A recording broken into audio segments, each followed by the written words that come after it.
अस्सलामुअलैकुम, मैं हूं निमरा सुहेल। आप देख रहे हैं अलग न्यूज। अब्दुल सत्तार हमारे साथ हैं।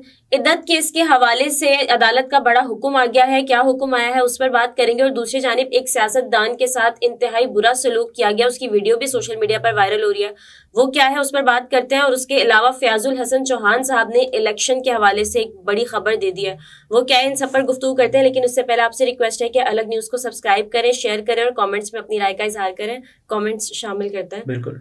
सैयद फरक साहिबा है, वो लिखती हैं कि मैं हाफिजाबाद से हूँ। जलसे का इनेकाद स्टेडियम में किया गया और जो स्टेडियम का चौथाई हिस्सा था उसमें कुर्सियां लगाई गई थी, वो भी ना भर सकी। यह हल्का वोट के एतबार से पाकिस्तान का सबसे बड़ा हल्का है। जो लोग जलसे में आए थे उनमें शहर के 5% लोग थे बस, और मतलब बहुत कम तादाद आई हुई थी। उम्मीद है कि बाबूजी अब किसी और शहर में जलसा मुश्किल ही करें। देखिए, बाबूजी मियाँ नवाज शरीफ साहब को कहा जाता है और मियाँ नवाज शरीफ साहब ने 21 अक्टूबर के बाद अपनी वापसी के बाद ये पहला जलसा किया। और इस जलसे की अहमियत यूं बढ़ जाती है कि ये इंतखाबी जलसा था मियाँ मोहम्मद नवाज शरीफ साहब का, और ये पहला जलसा। क्या इसको ऐसे होना चाहिए था मुस्लिम लीग नून के तनाजुर में अगर बात करें, लेकिन ऐसे ही हुआ है। पाकिस्तान मुस्लिम लीग नवाज को ये देखना होगा कि अब उनकी जो भी पॉलिसी होनी चाहिए, लेकिन मियाँ नवाज शरीफ साहब का जो जलसा है वो इस अंदाज से अगर छोटा पड़ेगा तो ये उनके लिए सियासी नुकसान है। इन मानों में जब उनकी गल हो गई है, सब कुछ हो गया है, लेकिन उनको ये तो बताना पड़ेगा कि कम से कम हमारे पास भी लोग हैं, हम भी लोग इकट्ठे कर सकते हैं।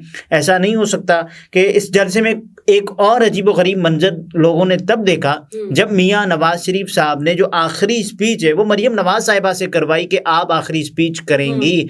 और चूंकि पार्टी कायद या पार्टी लीडर आखिरी स्पीच करता है, लेकिन इस मर्तबा नवाज शरीफ साहब की बजाय मरियम नवाज शरीफ साहिबा ने की, जिससे लोग ये भी अख्ज़ कर रहे हैं कि हो सकता है कि मरियम नवाज साहिबा नून लीग की जानिब से उम्मीदवार नामजद की जाएं वज़ारत उज़्मा के लिए। और हो सकता है कि नवाज शरीफ साहब के वज़ारत उज़्मा के मनसब पर फाइज होने के बाद ये भी मुमकिन है कि वज़ीर आला पंजाब के लिए उनको नामजद कर दिया जाए, जिसका इंदिया पहले ही कैप्टन रिटायर्ड सफदर साहब कह चुके हैं इन अल्फाज में कि मानसहरा की बहू वज़ीर आला पंजाब बनेंगी। सही। ये तारिक हमीद साहब हैं, वो लिखते हैं कि शेर अफजल मरवत तो सिंध जाएं या पंजाब जाएं, लेकिन ये लोग कब निकलेंगे। ये लोग कब निकलेंगे, इनका ज़ाहिर है मुखातिब मेरा ख्याल है हामिद खान साहब और शोएब शाहीन साहब, रऊफ हसन साहब। ये वो लोग हैं कि ज़ाहिर है, देखिए पार्टी में मुख्तलिफ जिम्मेदारियाँ होती हैं। हामिद खान साहब की जिम्मेदारी लीगल फ्रंट पर है, और उसके साथ साथ आप ये देखें कि बाकी शेर अफजल मरवत साहब को लीगल फ्रंट पर एक्टिव होने के बाद भी उनको ये कहा गया है कि आपने पार्टी का जो पब्लिक फ्रंट है उसको संभालना है। तो शेर अफजल मरवत साहब को जो जिम्मेदारी सौंपी गई है, और जाहिर है किसी और को ये हक नहीं पहुंचता कि उनकी जिम्मेदारी में खलल डाले। मरवत साहब की जिम्मेदारी है कि लोग इकट्ठा करना, क्राउड पुलर हैं, और जाहिर है उनके जो जुमले सब कुछ ये तमाम तर चीज़ें वायरल होने के बाद लोग उनको ही देखना पसंद करते हैं कि इमरान खान साहब का मौक़िफ़ जिस अंदाज से वो बयान करते हैं। और जाहिर है इन हालात में भी जब ये लोग बातें कर रहे हैं कि इमरान खान साहब की हुकूमत पाकिस्तान तहरीक इंसाफ को फिक्स कर लिया गया है, लेकिन उसके बावजूद भी मरवत साहब उम्मीद बांटने की कोशिश करते हैं, जो कि पाकिस्तान तहरीक इंसाफ के लिए बहुत ही अच्छी बात है। और उसके साथ साथ इद्दत केस के हवाले से अगर बात करें तो उसमें बड़ी एक पेशरफ्त हुई है। अदालत ने क्या हुक्म जारी किया है। देखिए, इद्दत केस का जो मामला है, सबसे पहले तो जाहिर है इस केस में इमरान खान साहब ने चैलेंज किया था इस्लामाबाद हाई कोर्ट में कि मैं एक मरतबा फिर इस केस को चैलेंज कर रहा हूँ, क्योंकि अडियाला केस में इमरान खान साहब के मुताबिक कुछ लवाजमात हैं, कानूनी लवाजमात, वो पूरे नहीं किए जा रहे। जिसके बाद इस्लामाबाद हाई कोर्ट ने इद्दत में निकाह केस में ट्रायल कोर्ट को गवाहान के बयानात रिकॉर्ड करने से रोक दिया है।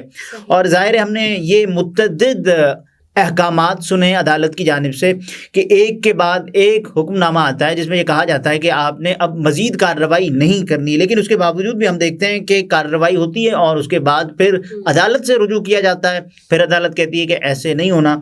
इस्लामाबाद हाई कोर्ट के चीफ जस्टिस आमिर फारूक ने इमरान खान और बुशरा बीबी की इद्दत में निकाह के खिलाफ दरख्वास्त पर समाअत की, जिस सिलसिले में इमरान खान और बुशरा बीबी के वकील सलमान अकरम राजा अदालत में पेश हुए। और ये चीज़ जहन में रखने की है कि इद्दत केस में जो नाजायज़ ताल्लुकात का इल्ज़ाम था, अदालत उसको पहले ही ख़त्म कर चुकी है, खारिज कर चुकी है।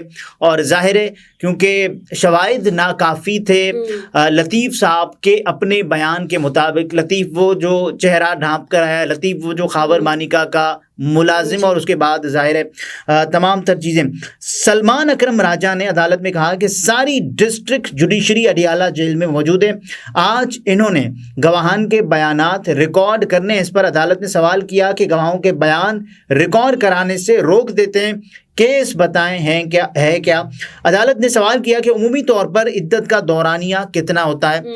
और जाहिर है सलमान अकरम राजा ने इसका जवाब, उन्होंने कहा, कुछ हवाले दिए। उन्होंने कहा कि तकरीबन कुछ 90 रोज बताए उन्होंने में। सलमान अकरम राजा ने कहा कि उनके बयान को भी मान लिया जाए तो तलाक के 48 दिनों के बाद निकाह हुआ और उमूमी तौर पर 90 रोज का दौरानिया होता है। लेकिन तकी उस्मानी साहब ने इसमें वजाहत की है कि इद्दत की मुद्दत से मुतल्लिक सुप्रीम कोर्ट ऑफ पाकिस्तान का फैसला है, और जिसमें गालिबन ये इशारा है कि औरत अपना इद्दत खुद तयन करती है।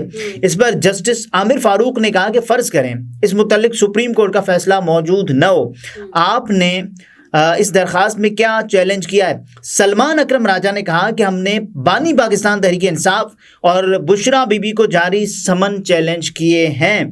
अदालत ने कहा कि कानून के मुताबिक निकाह अगर इद्दत में हुआ तो वो बाद में रेगुलराइज हो जाता है, अगर निकाह बाकायदा भी नहीं होता तो इसमें जुर्म क्या है। बाद अज़ां अदालत ने इद्दत में निकाह केस में ट्रायल कोर्ट को गवाहों के बयानात रिकॉर्ड करने से रोक दिया है।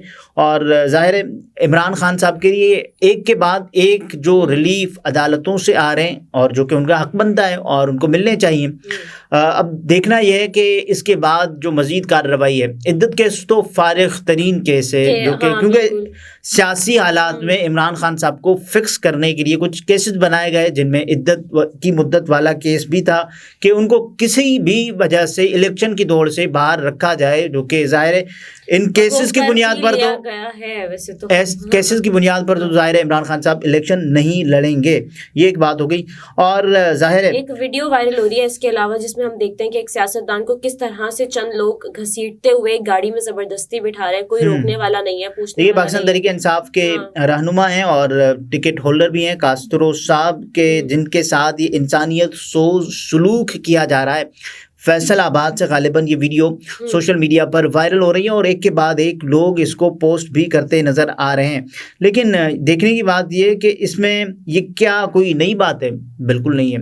क्या पाकिस्तान तहरीक इंसाफ के साथ ये पहली मर्तबा हो रहा है? लेकिन इसकी जो इंतहा है बहुत अब चीर देने वाली इंतहा है। 4 से 5-6 जो लोग हैं वो एक ही इंसान को किस तरह घसीट रहे हैं। अच्छा, वैसे होता है कि पुलिस ने उठा लिया, किसी ने उठा लिया, ये सिविल कपड़ों में लोग थे। देखिए सिविल कपड़ों में ही उठाया करते हैं अक्सर, जिनको भी आपने गायब रखना होता है, ये बिल्कुल और जाहिर रोड से लेकर जाना बिल्कुल। और उसमें ये भी कुछ लोगों के चेहरे तो अयां हैं और कुछ लोगों ने अपने चेहरे, जाहिर है तकरीबन सब लोगों के चेहरे अयां हैं इसमें। और ये क्या कर रहे हैं, ये गाड़ी में डाल रहे हैं और यहाँ तक कि उसको घसीटने के अमल के दौरान उसके जूते भी उतर जाते हैं और वो भी साथ लेकर उनको गाड़ी में ऐसे डाला जाता है, ज़दोकोब किया जाता है। लेकिन अब मोनी सिलाई साहब ने इस पर ट्वीट किया है कि साबिक सूबाई वजीर कास्त्रो साहब के साथ जो किया गया वो सब ने देखा। इस घटिया हरकत से निज़ाम और नंगा हुआ है। इलेक्शन कमीशन को पाकिस्तान तहरीक इंसाफ के अंदरूनी इंतखाब पर एतराज़ है, लेकिन उम्मीदवारों के अगवा पर एतराज़ नहीं। ये बहुत बड़ी बात है कि इलेक्शन कमीशन ऑफ पाकिस्तान जो कि ये कहता है ना कि पाकिस्तान तहरीक इंसाफ में जो इंट्रा पार्टी इंतखाबात हैं वो ठीक नहीं हुए, लेकिन ये क्या ठीक हो रहा है? जो आम इंतखाबात हैं आप उसको तो ठीक करवा लें, क्योंकि जब इलेक्शंस का ऐलान होता है, शेड्यूल का ऐलान होता है, तो उसके बाद इलेक्शन कमीशन ऑफ पाकिस्तान के पास बहुत सारे इख्तियारात आ जाते हैं कि जिस तरह ये सलूक है, और मुझे नहीं लगता कि इसके बाद कोई और वजह बाकी रहेगी कि हम इस पर भी तनकीद ना करें, लेकिन ये तो जाहिर है ये वजह बयान की गई है और आपने ये बता दिया है कि इसके बाद जाहिर है पाकिस्तान तहरीक इंसाफ को, और ये भी है कि कुछ भी कर सकते हैं, अगर पीटीआई का रहनुमा है तो कोई भी आके गिरफ्तार कर लेगा या अगवा कर लेगा, उसको साइड पे कर। देखिए, पाकिस्तान तहरीक इंसाफ के रहनुमाओं के हवाले से जो भी चीज़ें इस वक्त हो रही हैं, ये एक चीज़ तो ऐसे साबित है ना कि उनको फिक्स करने की या उनको दबाव में लाने की या उनको बहलाने की, फुसलाने की जो वीडियोस हैं वो भी हमारे सामने आ रही हैं, और उसके साथ साथ वो बदलते हुए भी नज़र आ रहे हैं। और जाहिर है इसका एक इंकशाफ किया है, किसी और ने नहीं किया, ये पाकिस्तान तहरीक इंसाफ के साबिका और इस्तेहकाम पाकिस्तान पार्टी के मौजूदा रहनुमा, किसी और ने नहीं, फयाजुल हसन चौहान साहब ने किया है। और फयाजुल हसन चौहान साहब इंतखाबात की दौड़ से तो चूंकि बाहर हैं, लेकिन वो बड़े दावे कर रहे हैं। उन्होंने ये कहा है कि तहरीक इंसाफ के सिर्फ वही लोग इलेक्शन जीतेंगे जो कमिटमेंट करेंगे कि वो बाद में पार्टी छोड़ देंगे। उन जीतने वालों की बड़ी तादाद इस्तेहकाम पाकिस्तान पार्टी ज्वाइन कर लेगी। ये मुझे नहीं लगता। उन्होंने कहा कि मैं बहुत ही ऑथेंटिक रिपोर्ट दे रहा हूँ, ये कंफर्म न्यूज़ है कि ये होगा। देखिए, अब आप क्या बताएंगे कि इलेक्शंस की शफाफियत, तो अगर आप इतने कॉन्फिडेंस से टेलीविजन पर बैठ के बोल रहे हैं, देखिए मुझे तो लगता है कि अब इसके बाद तो फयाजुल हसन चौहान साहब पर नोटिस होना चाहिए, उनसे सवाल पूछना चाहिए कि जिस तरह से एक जियाले के खिलाफ नोटिस हुआ था और उनको ये कहा गया था, हिंगोरजो साहब को, कि आप ये बताएं कि आपने किस मानों में ये बात कही है कि जो यहाँ के लोग हैं 8 के बाद 9 फरवरी भी आना है, तो ये आपने कैसे बात कर ली है। सांगड़ से उनका ताल्लुक था, तो अली हसन हिंगोरजो साहब को ये बताया और उसके बाद नोटिस जारी हुआ और कहा गया कि आप ऐसे नहीं कह सकते। लेकिन यहाँ फयाजुल हसन चौहान साहब ने कह रहे 70 से 80% जो आज़ाद उम्मीदवार है वो आईपीपी को ज्वाइन करेंगे जीतने के बाद। बिल्कुल ऐसे ही है, और जाहिर है अब ये बात कर रहे हैं, क्या ये इनकी अपनी जाती राय या ये वो बात कर रहे हैं कि जो इनकी जाती राय होती तो वो ये कहते कि मुझे ऐसा लगता है या मेरी जाती राय है, लेकिन उन्होंने कहा ये कंफर्म्ड है, ये ऑथेंटिक रिपोर्ट। देखिए, वो कमिटमेंट कर रहे हैं, लेकिन किसके भी हाफ पर कर रहे हैं, इसका जो जाहिर है किससे कर रहे हैं वो तो बता रहे हैं ना, लोगों को बता रहे हैं। कमिटमेंट इन्होंने जो कर दी है, किन लोगों के दरमियान ये तय हुआ है कि जो पाकिस्तानी लोग हैं, चूंकि इंतखाब का तरीका तो ये होता है कि लोग अपने वोट के इंदराज के बाद किसी को मुंतखब करते हैं। अब ऐसा तो नहीं हो सकता ना कि फयाजुल हसन चौहान साहब ये कहें, या ये उनके लिए एक सॉफ्ट पैगाम है कि अब भी अगर मान जाए ना तो आपकी जान छूट सकती है, क्योंकि पाकिस्तान तहरीक इंसाफ के अभी जो 75% लोग ऐसे हैं जो कि नए हैं इस इंतखाब में। पाकिस्तान तहरीक इंसाफ के लोगों के लिए इंतखाब जीतने के बाद का सबसे बड़ा मरहला ये होगा कि उनको बचाना है, उनको रिजर्व करना है अपने पास। शेर अफजल मरवत साहब इस बात का ऐलान भी कर चुके हैं, जो आज़ाद उम्मीदवार हैं, यानी कि पाकिस्तान तहरीक इंसाफ पूरी आज़ाद है, तो उनको तो बड़ा मुश्किल हो जाएगा कंट्रोल करना, यानी कि वो किसी और पार्टी में न जा पाएँ।